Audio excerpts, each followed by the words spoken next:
Why would anyone abandon a thriving snail farming business earning 5.9 million cedis a year to start a rabbit farm?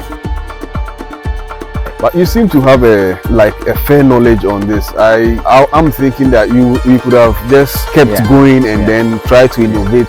Yeah, to make, it's like the proverb in tree that But how easy was it for you to make that decision to change from? It wasn't easy. Snails to. It wasn't easy. But you realize that one thing that we also had a problem with was someone would have said that, oh, even though the snail is not good, as a Ghanaian, I should have held my ground and chop small from it. No. Trisolace is a pioneer or one of the pioneers in snail rearing and greenhouse construction in Ghana. Hi, my name is Felix Appiah of Trisolace Company Limited of Ghana. At Trisolace, we believe in empowering individuals and communities by helping them raise snails in commercial greenhouses. He has built over 300 greenhouses for clients across the country. So we've built up to about 318 greenhouses in total. Traveled internationally, employed over 30 workers, and won over $120,000 in grants. So why would he leave it all behind for rabbit farming? In this video, we find out. We explore whether Ghana has a market for commercial rabbit farming. Chinese are mostly the consumers of the rabbits, right? Yes, and local as well. Okay. Local, there's a lot. How he's handling disappointed greenhouse clients. I'm sure most of them will try to ask questions or even try to attack. How are you dealing with that? Why I haven't been prosecuted or done anything is that they don't have any evidence. The only option is to go on social media. When they see me now talking about other things, they go like, this guy is a scam. This guy did. But if someone is a scam, they will not. And what his plans are for this new venture.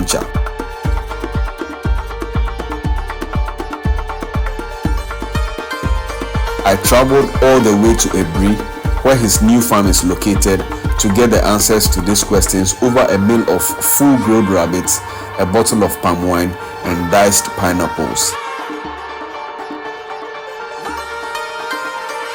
So sit back, like this video, and enjoy our conversation. Okay, so it's very cold usually, and that's why we chose here, because of the snails. You remember we're into snails, so we said, oh, this would be excellent for snails. But unfortunately we had to stop the snails, and then now going into rabbits. There's quite a lot to be made out of farming. When you mention numbers, then people get agitated, and they are like, how can you say that you are making this, you are making that?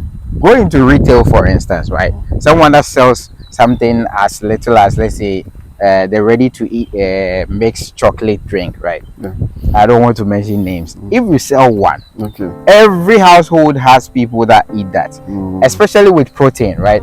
As I speak to you currently, almost everyone will be eating chicken in the afternoon, right? The same thing with rabbits and other protein source. People will be climbing up here to chop fufu, to chop other things. I tell people that no matter how advanced people will become, we will still have to eat. So farming is very lucrative. Wow.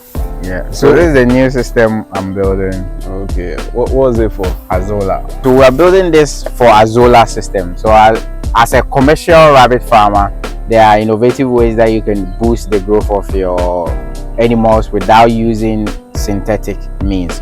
So we are using this ponds. We're going to put it here and then put water in there and put manure in them, and they will grow. So you put a handful in there, and the next 3 days, 5 days, it spreads all the way to that end. So we want to start innovations in terms of feed production, because a lot of the issues with feed production is basically scarcity of feed, grass and all that. So if you're using grass and other things, then it means that in the near future, when there's dry season, you have to incur losses by buying processed feed. But we want to grow our own feed because we are close to the water body. And then this is excellent. So we created these for snails. So these were earlier snail structures that we created for snails, but fortunately we have repurposed them into the Azola ponds. What are you looking to do with the rabbits? Because I see you are doing a lot Yeah. Yes, with the rabbits, what was the projection? How was the future for? So we did a research just last week, and I saw that the potential expansion of rabbit is about $2 million. That is the market. Okay. Why am I saying that? Currently, we have our population. We can say that there are about 30% foreigners in Ghana, especially Chinese. Okay. Chinese people love rabbits. They are the largest rabbit farms they have the largest rabbit farms in the world, Chinese people. Every year, millions of rabbits are raised and processed in China. And Chinese people are here doing businesses, and they love to eat. Like, they love to sit down and do a banquet and eat. Yeah. So if you have these people here, they have already given us a market, right? That they want a lot of rabbits. And online, when you search for the potential rabbit market in Ghana, it tells you that it's up to about $2 million. Okay. And we are just doing about $100,000 Okay. because people are doing hobbyist approach, and boys will come and buy one, be at 100 Cedis and eat. That's not the ideal business, you know. So we are looking at getting it into a business. That's why we are setting up all these.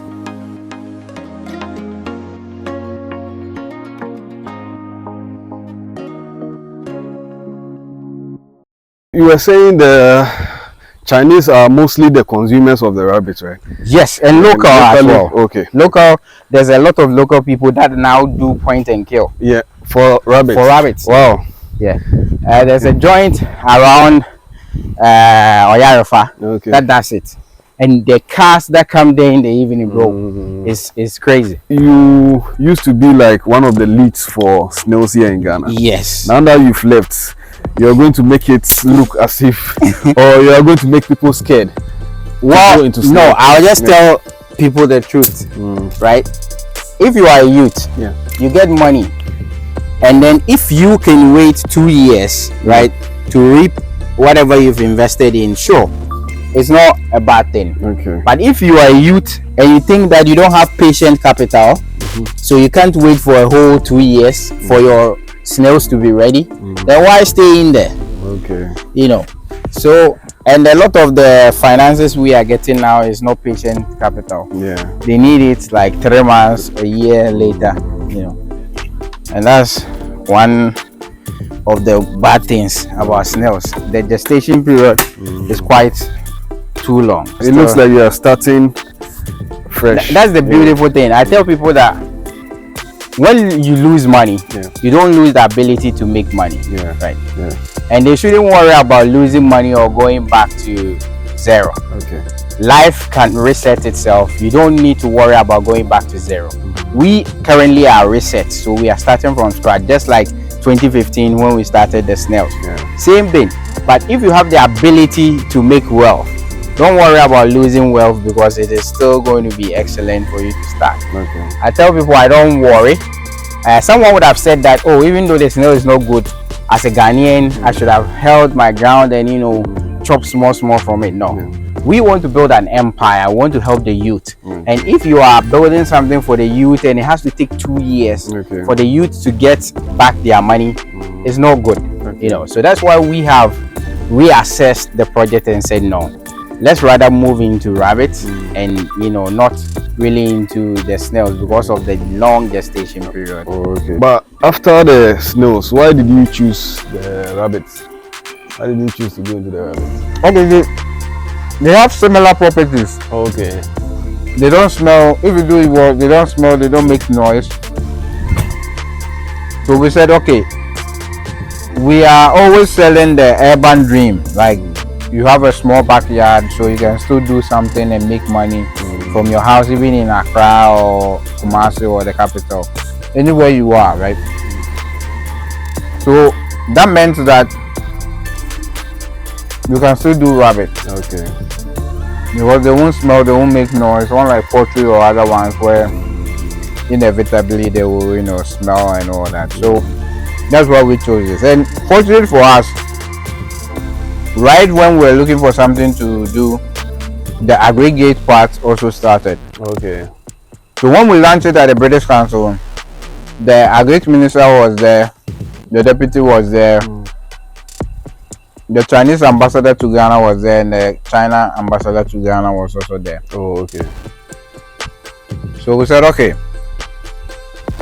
They said that they needed rabbits on a large scale, very, very large scale. So if we can produce, they would buy. But they want the least to be about 5,000 per month. Wow. 5,000 rabbits per month.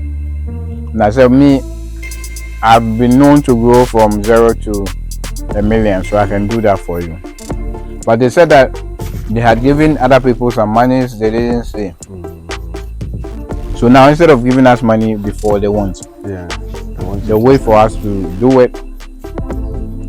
So when they see our progress, then we can now sit down and talk numbers.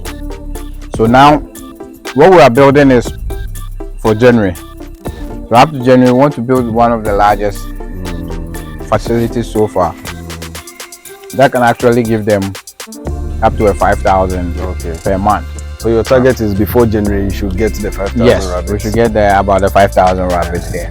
So to show them that we are ready. Okay. Because they will, once they see that you are ready, they will provide funds. Okay. And that's what we are looking for. Okay. You know, funds in the long run to expand. So far, how many do you have now? So far we have, including the mothers, the young ones. Currently we have about 125 young ones. Oh, okay. Just last month they were born, so they are like 3 weeks old, up to a month old. That's about 120 something. Okay. And then the mothers are around 100. Okay. So if you add the two, we are looking at about 220 there about. Oh. Yeah. Okay. But how easy was it for you to make that decision to change from? It wasn't easy. Snails to. It wasn't easy. But you realize that one thing that we also had a problem with was the lack of research. Okay. All the agric institutes have stopped research into snails. Okay. When you go to CSIR, all those people have stopped. It's just left with the Fumesua one that is doing trainings only and not really giving out any innovation. Basically, you know, they will give you the same boxes I was giving, the same greenhouses I was building. They will even tell you to come to me if you want greenhouses, right? So I was like, if these are the people that are doing the research, and they somewhat even look to me somewhat, right? That means that there's no hope, basically, for snails, because all the agri students, when you go to Mampong, school for agri, all those schools for agri have stopped. But when you go, they do rabbit, they do cattle, they do all that animals, all those livestock. So I said, okay, if it is dying, right, do I become a captain where I'll sit down, look at the ship to sink before I blame my family members or whatever? No. I would rather be proactive and start something, right? So the thing with that was that we're also getting to a threshold where we have the limit of, we call the limit of bovine.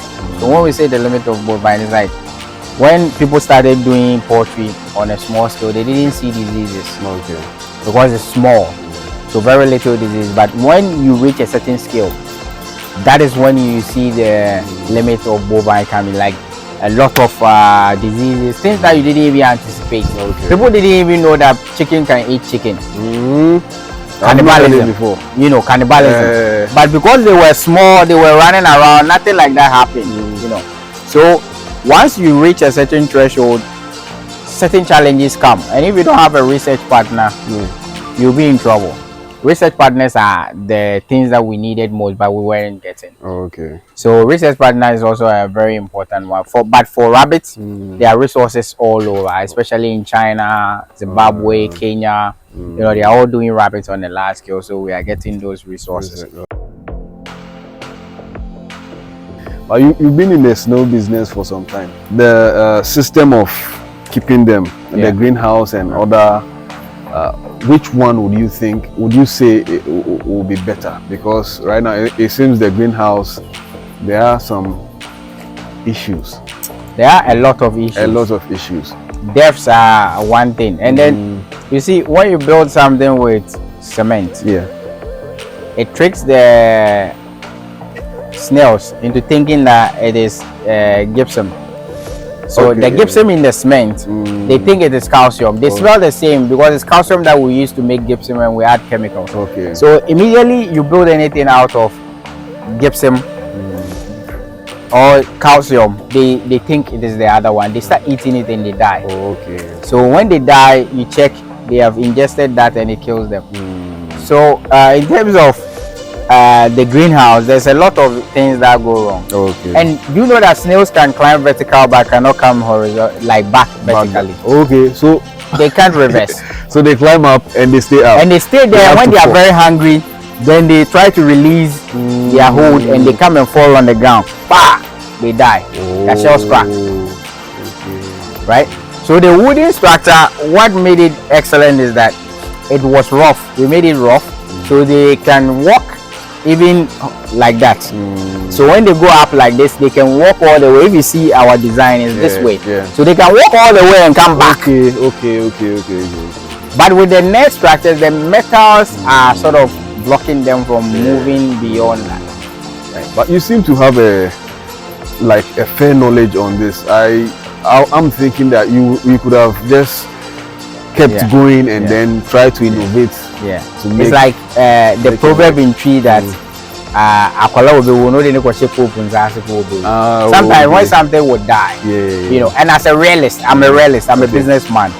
I'm not loyal to one potential. Okay. I'm looking at something. The end goal is impact and money, right?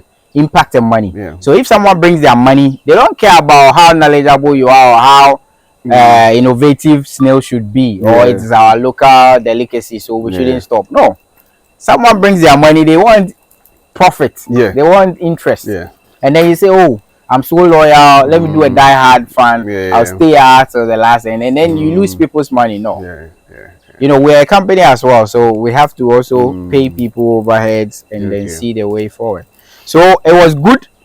We try to innovate and then get better, but the better innovation comes at a cost. Okay. So I could build you the excellent system that one snail will not die, but that system might cost you up to about 80,000 cedis for that one system. Okay. And you can't scale beyond that.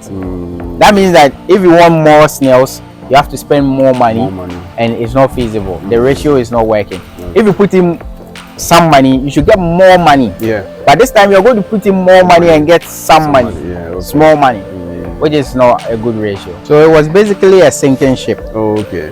When I tell people, there's a lot of people that are still pestering me with money. Okay. I know a client that wants to do the largest snail farm in West Africa and the whole of Africa, which will cost about close to 500,000 USD to set up. Right, he's bought the land and everything. Every day he's sending me credit, he's sending me this, he's calling me, Felix, how are you?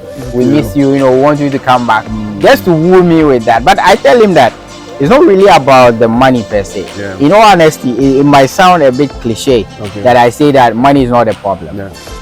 Because when you grow your business to a certain extent and you know what you are about, you don't follow the money follows you. Because just like he's looking for us, you know, pestering us with money, the same instance. So I tell people I could have stayed, but then I'll be lying to me. And when I wake up in the morning, I'll have guilty conscience that you're going to take someone's money and build them a structure that you know will not give them good output. So all the other clients we built for, we help them wean them off that. Some are now using it for pepper, the net structure. Some are using it for pepper production, other productions which are better. And some are even using it for goats. You know, so because they can't come out and houseflies cannot come in. So, but there's still air and light in there. So there's quite a lot that people don't tell other people. But I am not that type of person. You know, because everything we do in Ghana, people will check and then give you a receipt later on. Over the years, you've done, I'm sure, over 100 or 200 greenhouses for people. No, we've built up to about 318 greenhouses in total. In total, 318. I'm sure most of them will try to ask questions or even try to attack.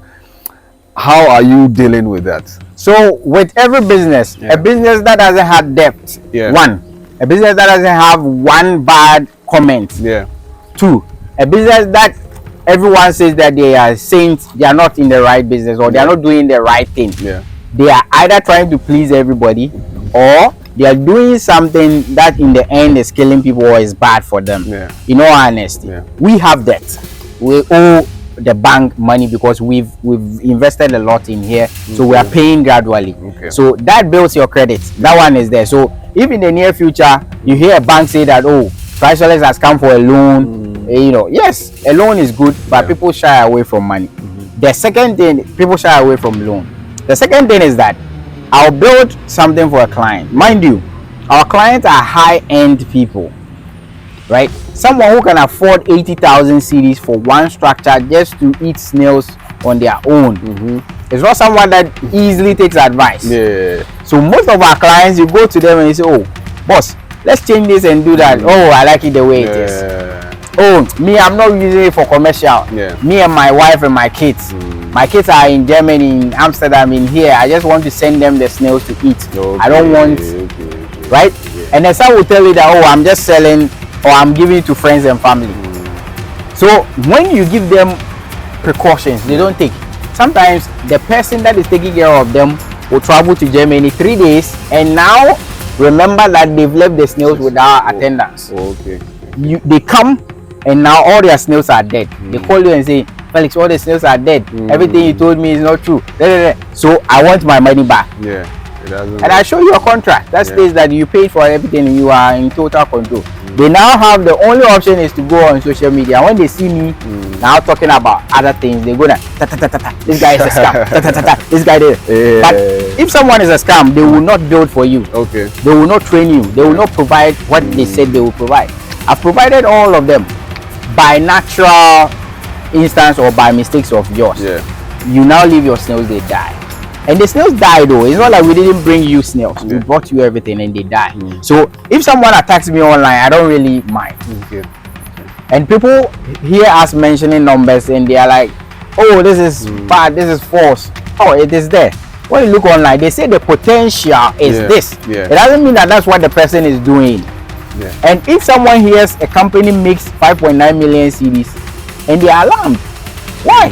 One greenhouse is almost 50,000 Ghana cedis. And I know a client that has built about 4 acres worth of greenhouse together. And that will cost up to close to $500,000. So if that person changes it and it's now 30 million cedis or something, or maybe 7 million cedis, and they come and tell you that, oh, last year we made $10 million, 10 million cedis, and you are like, how? No, we are not dealing in small money.